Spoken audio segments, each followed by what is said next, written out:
Pour les romantiques, c'est une façon de prouver son amour, pour les radins, c'est une fête commerciale, et pour les rageux, enfin les célibataires, c'est une vitrine marketing aromatisée au bonheur de merde. Mais en fait, c'est quoi la Saint-Valentin? Non mais, est-ce qu'on peut me virer cette putain d'inscription là? On me voit plus. En plus, j'ai mis un super bonnet là aujourd'hui, j'ai la flemme de me coiffer. Merci. Pour nous les mecs, la Saint-Valentin c'est le jour de l'année où il faut vraiment pas déconner si t'es en couple. Si tu gères bien, tu arrives à effacer toutes les mauvaises ardoises que tu as accumulées pendant un an. Mon copain il est tellement immature, pas très attentionné, toujours avec sa console, ses potes, la bière, le foot... Tu vois ma chérie, cadeau. Donc je disais, mon mec il est tellement attentionné, très mature, toujours présent avec moi. Bon, ici c'est une production un petit budget, mais normalement la vraie tradition à la Saint-Valentin c'est d'offrir des roses rouges, l'emblème de la passion. Après il existe d'autres couleurs, si tu veux profiter de l'occasion pour faire passer un autre message. C'est pourquoi il est important de ne pas se tromper. Le jaune par exemple c'est vraiment à éviter, sauf si tu tiens à lui dire que tu lui fais cocu. Bah moi je préfère qu'il me le fasse partout. Revenons un peu aux origines de cette fête, car oui, aujourd'hui j'ai envie qu'on se culture. Plusieurs hypothèses ont été avancées sur qui était vraiment Saint-Valentin, mais je vais vous énoncer celle qui, apparemment, est la plus probable, la plus mieux, la plus meilleure. Saint-Valentin, patron des amoureux, serait en fait un prêtre mort, martyrisé par les Romains le 14 février 270. C'était il y a très longtemps. Il faut savoir qu'à cette époque, l'empereur Claude II venait d'abolir le mariage, parce qu'il pensait que les hommes mariés faisaient de piètres soldats. Ils ne voulaient pas abandonner leur famille. Faites la guerre, pas l'amour. Notre cher Valentin, lui, encourage les jeunes fiancés à venir le retrouver en secret pour qu'ils puissent les marier.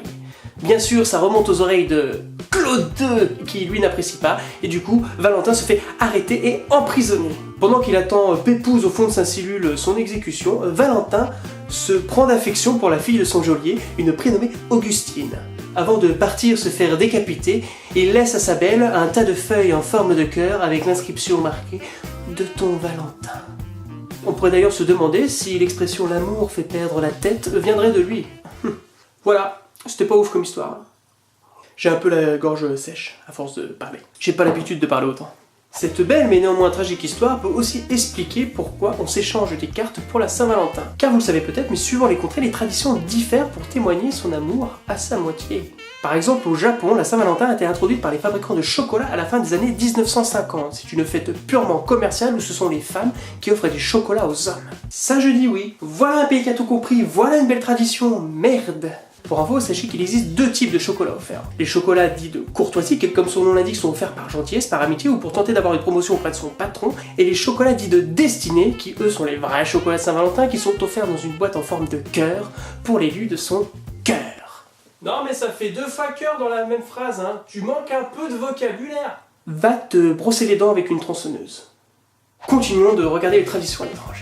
En Thaïlande, c'est le nombre de roses que l'on offre qui reflète son amour. Une seule rose signifie qu'elle est la seule et l'unique, 99 roses signifient un amour éternel, et 108 roses désignent une demande en mariage. Wow.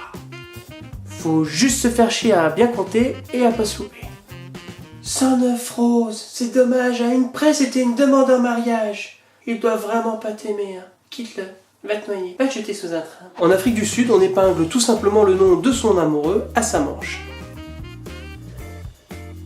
En Scandinavie, c'est plutôt chelou, les hommes écrivent des messages d'amour et ils signent en dessinant autant de petits points qu'il y a de lettres dans leur prénom. Si la femme trouve qui a écrit, elle gagne un œuf de Pâques. Au Pays de Galles, c'est des vrais rebelles, ils fêtent déjà la Saint-Valentin le 25 février et ensuite ils s'offrent des cuillères en bois, gravées avec des petits cœurs et d'autres niaiseries du genre. Le vrai cadeau de merde. En Finlande, c'est beaucoup plus sportif. Il existe là-bas une épreuve où les maris s'affrontent dans une course obstacle avec leur femme sur le dos. Le couple qui gagne la course remporte le poids de la dame en litres de bière. Et ça, c'est cool! Ouais! Après, il faut juste trouver une Valentine qui te permet de gagner la course facilement, mais qui en même temps te donnera assez de litres de bière en cas de victoire. Alors en Écosse, c'est moins prise de tête pour les célibataires. La première personne du sexe opposé que tu croises, c'est ta Valentine.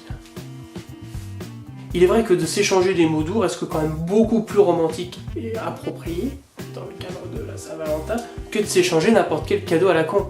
Avec le temps, il faut avouer qu'on assiste plutôt à la célébration d'un deuxième Noël qui cette fois n'est plus pour les enfants, mais pour le couple.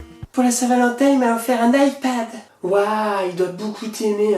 Moi, il m'a offert des roses, écrit un poème et préparé un dîner aux chandelles. Oh ma pauvre, trop ringard, le radin. Désolé pour toi. Pour finir, j'aimerais dire que je trouve que la Saint-Valentin est une fête merveilleuse, qui donne de l'espoir dans ce monde perverti par la violence et le capitalisme. Que vive l'amour et que vive... Non, je déconne, en fait, je m'en bats les couilles. Tu peux néanmoins manifester ton amour le plus courtois avec un pouce en l'air ou un abonnement. En te remerciant, bisous.